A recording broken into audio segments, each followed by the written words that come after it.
नमस्कार दोस्तों, हिंदी कहानी संग्रह नामक इस चैनल में आप सबका फिर से स्वागत है। आज की कहानी का शीर्षक है ईमानदार किसान की सच्चाई। एक छोटे से गांव में मोहन नाम का एक गरीब किसान रहता था। वह बहुत ईमानदार और मेहनती था। उसकी एक छोटी सी जमीन थी जिस पर वह सब्जियां उगाकर अपने परिवार का पेट भरता था।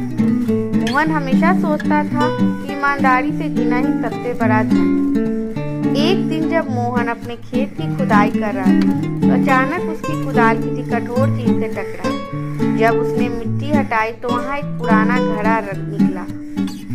जब उसने उसे खोला तो उसकी आंखें फटी की फटी रह गई। घड़ा सोने चांदी के सिक्कों से भरा था। मोहन के मन में कई विचार आए। उसने सोचा, अगर यह खजाना मैं रख लूं तो मेरी गरीबी दूर हो सकती है, मेरे बच्चे अच्छे स्कूल में पढ़ सकते हैं, मैं आराम की जिंदगी जी सकता हूँ। लेकिन यह खजाना किसी और का हो सकता है।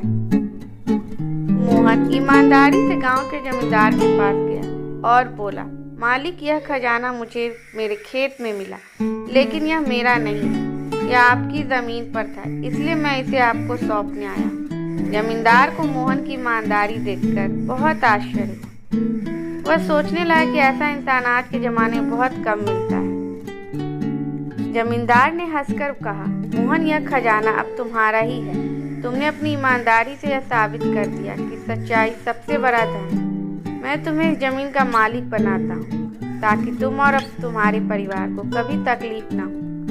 मोहन बहुत खुश हुआ, लेकिन उसने खजाने का उपयोग सिर्फ अच्छे कामों के लिए किया। उसने गांव में एक स्कूल और कुआं बनवाया जिससे सभी को फायदा हुआ। शिक्षा। इस कहानी से हमें यह सीख मिलती है कि ईमानदारी का फल हमेशा मीठा होता है। सच्चाई और अच्छाई का मार्ग कठिन हो सकता है, लेकिन अंत में वही हमें सच्ची सफलता दिलाता है। अगर आपको यह कहानी पसंद आई तो मेरे चैनल को लाइक, शेयर और सब्सक्राइब जरूर करें।